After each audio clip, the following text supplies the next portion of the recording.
Who's there?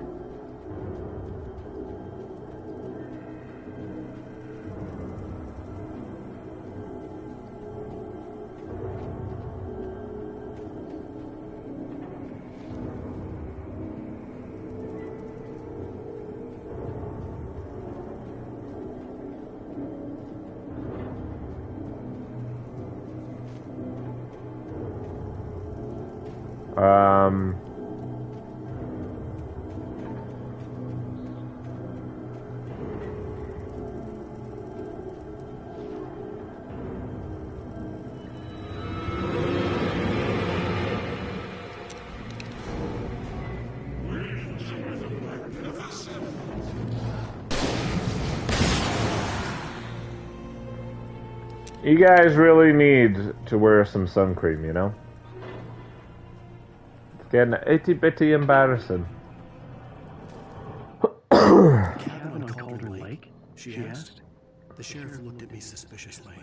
The early morning light flooded through the office windows.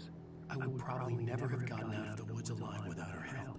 But I couldn't tell her the truth of what I'd faced the previous night. She'd think I was lying or crazy. Or both. And she wouldn't help me find Alice.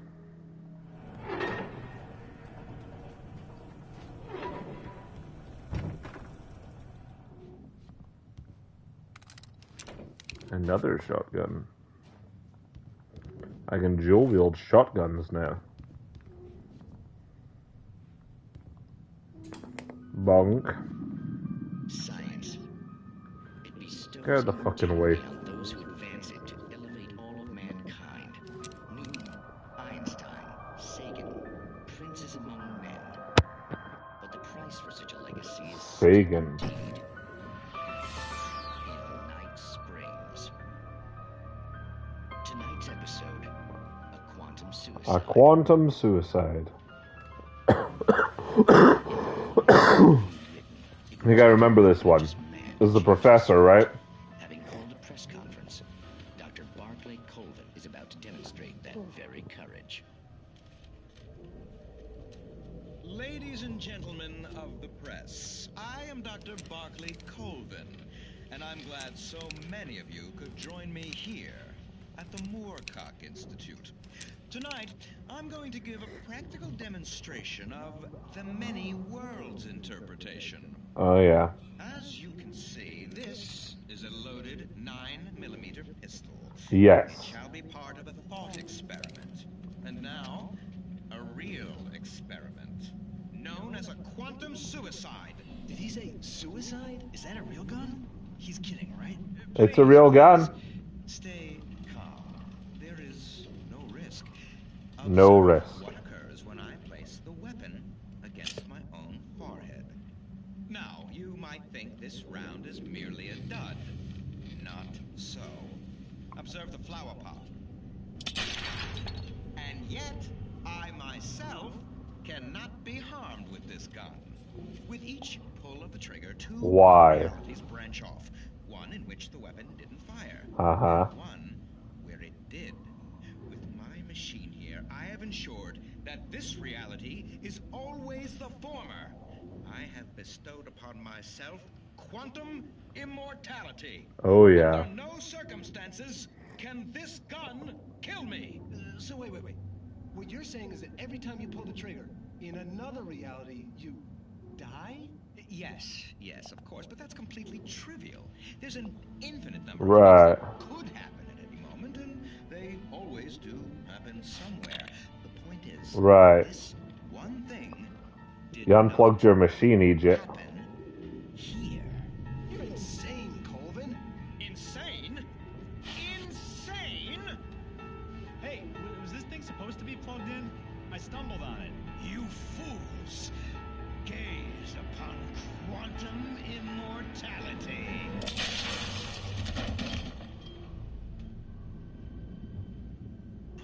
Poor Dr. Colvin, felled by his own hubris or the ignorance of the masses.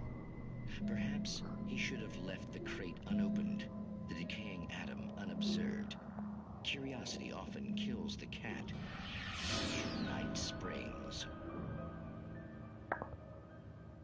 Swell. I didn't push the button.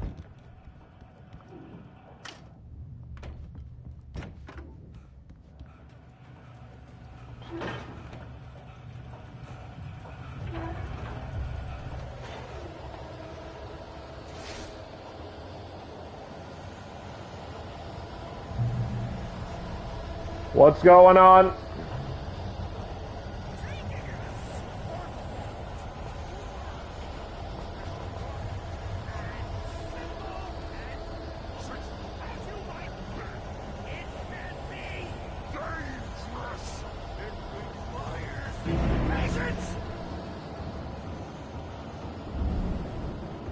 Come get me, Carl.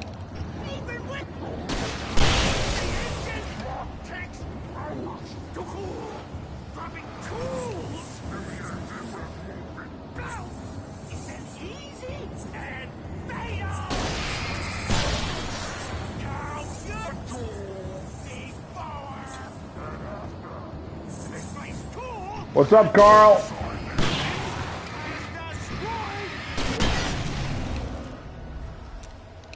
Got him, I think. Stucky's body vanished, leaving behind only a lifetime of nightmares to come. Assuming I'd reach the lights of the gas station alive. Which I do.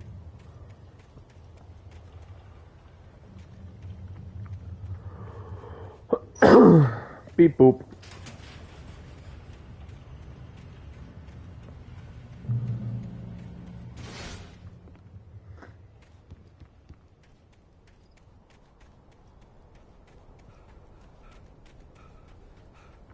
Bum bum ba-dum bum bum bum. I recognized the parade float I had seen in Bright Falls when I first arrived with Alice. I personally actually don't, but I believe you.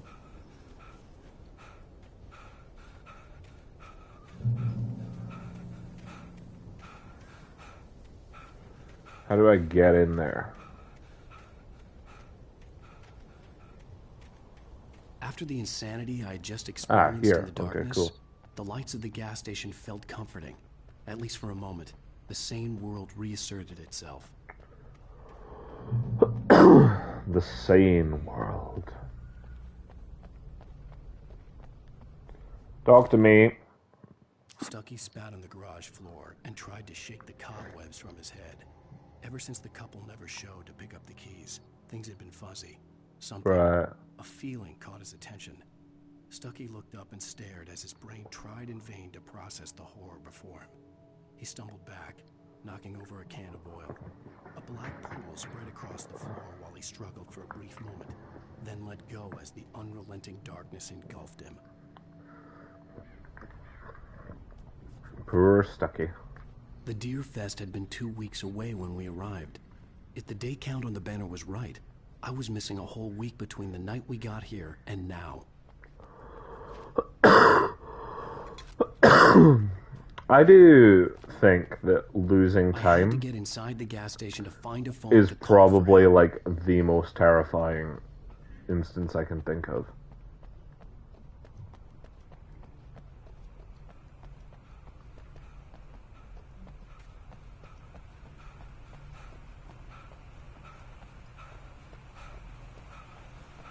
What is that?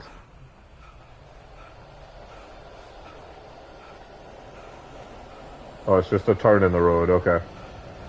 I'm coming!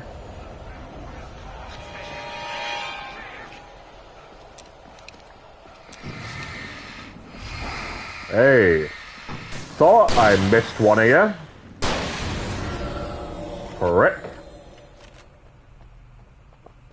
Just because I'm stupid and went the wrong way does not mean that you get to kill me. No siree, not no how.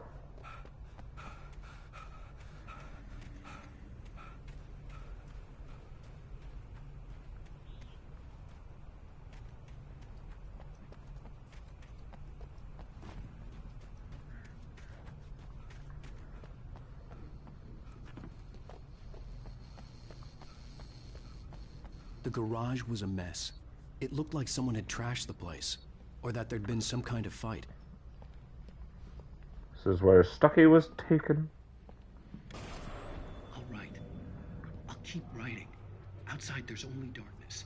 Outside the cabin, outside the door, there's only darkness. I can feel her presence in the dark. Just now, I could smell her perfume in the room.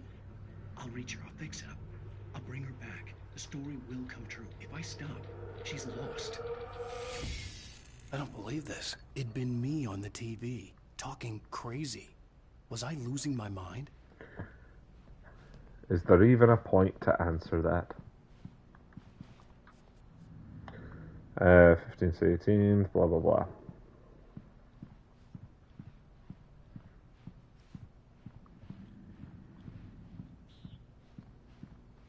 Phone.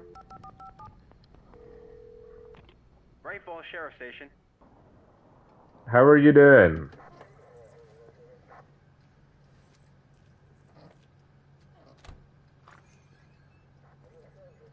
Oh, thank God, Sheriff.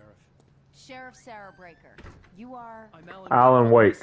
I was in a car crash. My wife, Alice, she's missing. Calm down, Mr. Wake. We were staying in a cabin on the island, on Cauldron Lake. There's no island on Cauldron Lake. Not since the big eruption in the 70s. In the 70s. Please, I can take you there, okay? You look like you've taken a pretty bad knock to the head. I have, actually, yeah. Are you okay?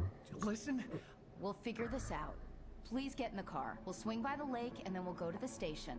Okay? Okay. I also Mr. twisted my Wake, ankle a have bit. you seen Stucky, the guy who owns this place? Yep, shot him with a flare gun. I couldn't tell her what had happened in the forest. She wouldn't have believed me. And then she wouldn't have helped me with Alice.